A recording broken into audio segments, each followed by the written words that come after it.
Hello, my wonderful viewers, and welcome to another episode of Betty Adams Overanalyzes. Today, we're looking at part 2 of my in-depth examination of Reno Ichikawa, and the question being, is Reno Ichikawa a deep cover agent, or is he a kaiju himself? But last video, we covered how twice Reno had prodded Kafka about joining the Defense Force, and how they were oddly alone when the odd human-faced, human-limbed kaiju seemingly spawned from the salamander kaiju and sent them both to the hospital. Then the hospital scene. For a third time, Reno prods Kafka about the Defense Force, and this time, Kafka agrees, and it is only now that Reno can hear the determination in Kafka's voice, that the miniature kaiju appears to force itself on Kafka. And note its appearance. 2 human eyes, a roughly human-shaped skull even in the dragonfly body, grabby human limbs on a distinctly inhuman body, and oddly jointed appendages. In general construction, this one matches the kaiju that attacked them earlier. Not odd in itself, but in context odd indeed, and the second occurrence of this type of kaiju. Then there is the linchpin of this theory, how calm and together Reno was right after Kafka turned into Kaiju number 8. Once more, this is a shonen manga, and for a kohai to be ride or die immediately is one of the most striking elements of the whole genre. But it is more than that. Reno isn't just calmly accepting, he immediately begins planning to isolate Kafka. He tells Kafka that the Defense Force is a danger to him. He assures Kafka that he has no chance at the Defense Force, then he leads Kafka away. Now, this is all perfectly logical in context. The Defense Force would have come gunning for Kafka. There is every chance that they would have shot Kafka on sight. On the one hand, this is just Reno being smart and practical and frighteningly on top of it. On the other hand, this is also exactly what he would do if he were trying to isolate and brainwash and initiate into a cult. Separate the victim from their support structure, make them afraid of everyone outside of the cult, make them feel safe within the cult. Here then we have the very first hint that Reno might be a little more than human. Not related to the cult thing, but as they escape the hospital, they jump out of the window. Now, physics gets a little warped in all comics, and no more is this clear than in people jumping out of buildings. It's a classic example of this. But in a manga that focuses on physical limitations so much, it is odd that there is a distinct scene showing Reno jumping over a full story down with no problem. It looks like there was a ledge underneath that he could land on, but even to the ledge was a pretty serious jump, and there was another jump after that. And Kafka is noticeably quite a distance away and unable to help him, meaning that Reno is jumping on his own. Now that's all very interesting, but here then shows up the third kaiju beat that really struck me as the clincher, that Reno is somehow controlling or summoning these kaiju. Reno and Kafka are escaping. The alarms have gone off, and Reno sees that the Defense Force has Kaiju number 8's information. Very, very conveniently, a kaiju pops up to distract the Defense Force while Kafka and Reno escape. Something that Reno distinctly states. The Defense Force will be after the rampaging kaiju, not them. And lo and behold, it is another of those oddly humanoid kaiju. Human face and skull, human teeth, human hand with odd joints, human limbs, and a very inhuman body. But now it is a big enough threat to call the attention of the Defense Force away from Kafka and Reno. All this time, Reno has been trying to physically isolate Kafka, but Kafka being Kafka, he charges into battle to defend the innocent from the kaiju, and Reno follows along. Reno's idea had been just to pray that there were no victims. Kafka wasn't content with that. The next scene jump shows that the Defense Force is still tracking Kafka weeks later. Kafka has been mastering control over his transformations, and the scene also shows that Reno has some very suspicious habits.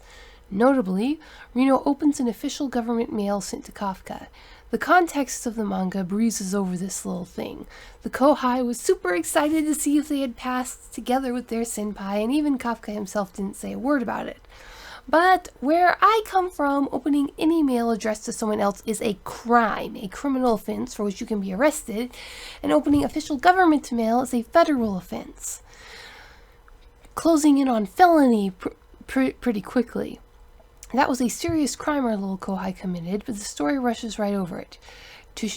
maybe this is just to show how the relationship has developed, but this is when we get the curious aspect of their relationship, that the thing that really sticks out to me. Again, it's nothing huge, and by itself it would only be endearing, but in context, well, it seems that Reno has taken personal responsibility for Kafka's safety. This is odd in itself, because Kafka is the senpai. If anyone should be taking care of anyone, he should be mothering Reno, which he does to the best of his ability. However, it is Reno who is constantly reminding Kafka to be safe, to take care, to be careful, to not reveal his kaiju self to the authorities. And as the series gets going, that becomes a running theme.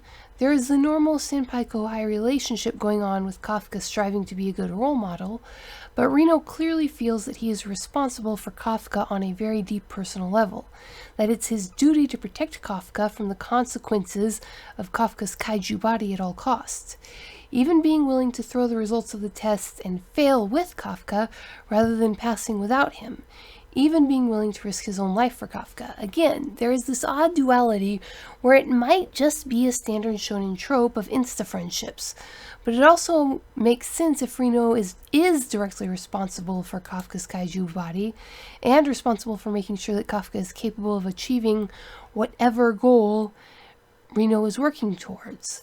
Now, to avoid this already long video from becoming a blow-by-blow recap of Reno's role in the manga, I'm going to start listing things that are just odd about him and the things he knows and does.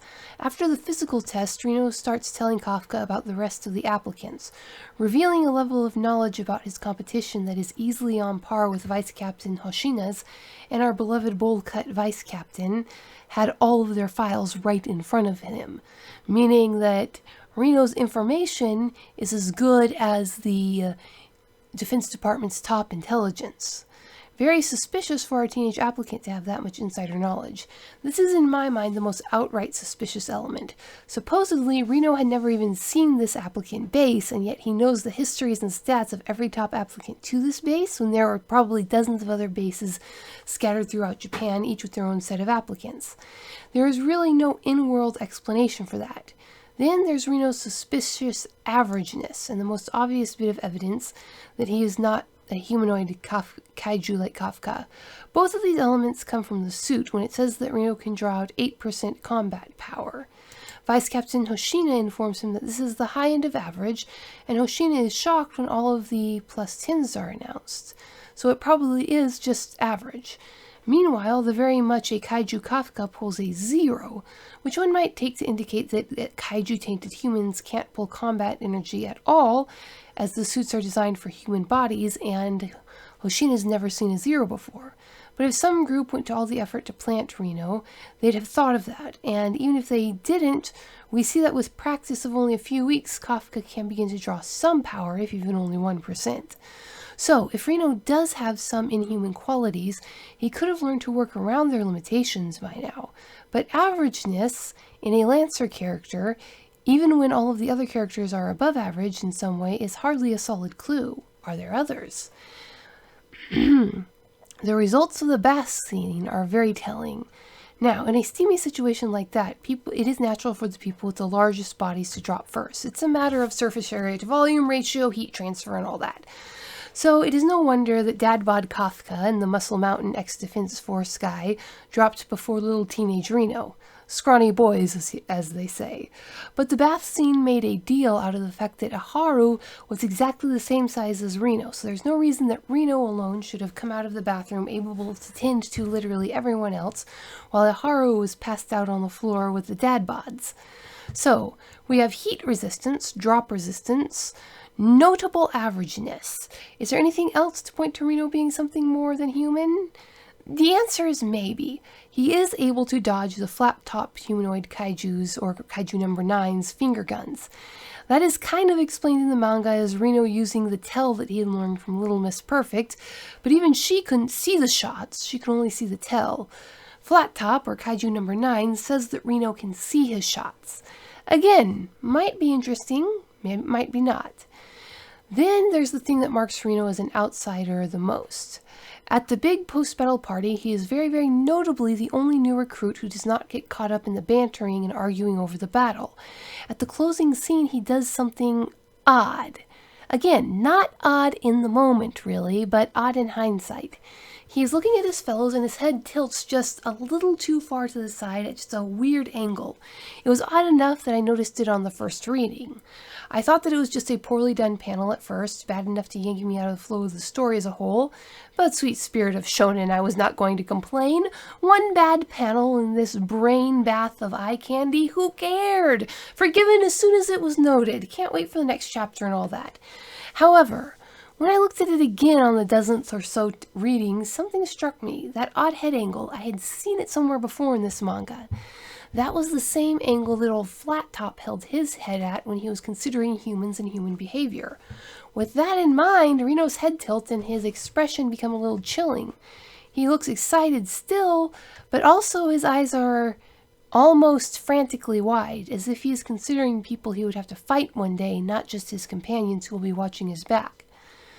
So, there you have the totality of my theory and the evidence for it in 2 videos. Reno is a deliberate plant whose goal from day one was to infect the childhood friend of the Defense Force's greatest warrior with a kaiju for some currently unknown purpose. Reno has the ability to control or at least summon a very specific form of humanoid-looking kaiju with human faces, human limbs, and bent and warped bodies. Reno is nurturing Kafka and Kaiju No. 8 for some specific goal that we do not understand yet, but that is probably connected to the fact that Kafka and Reno were childhood friends. Reno is probably not a true humanoid kaiju himself, but has been granted an element of superhuman strength and endurance somehow. Now, if not a servant of some more intelligent kaiju, who might Reno be serving? Perhaps a cult of kaiju killers, less like a slightly less mainstream version of Vice Captain Hoshina's famous kaiju-slaying family? Who knows? All I know at this point is that I can't wait for Thursday in the next chapter. Now, would you like to read a story where humans are unstoppable giant monsters? No? Then how about a story where humans are unstoppable and giant but are considered friendlies like our beloved Kaiju 8? Then, follow the links below to find a book about giant, unstoppable, but ever so friendly kaiju for aliens and Humans Are Weird, I Have the Data, a book of human absurdity. Hit the like and subscribe button, and peace out, my wonderful viewers.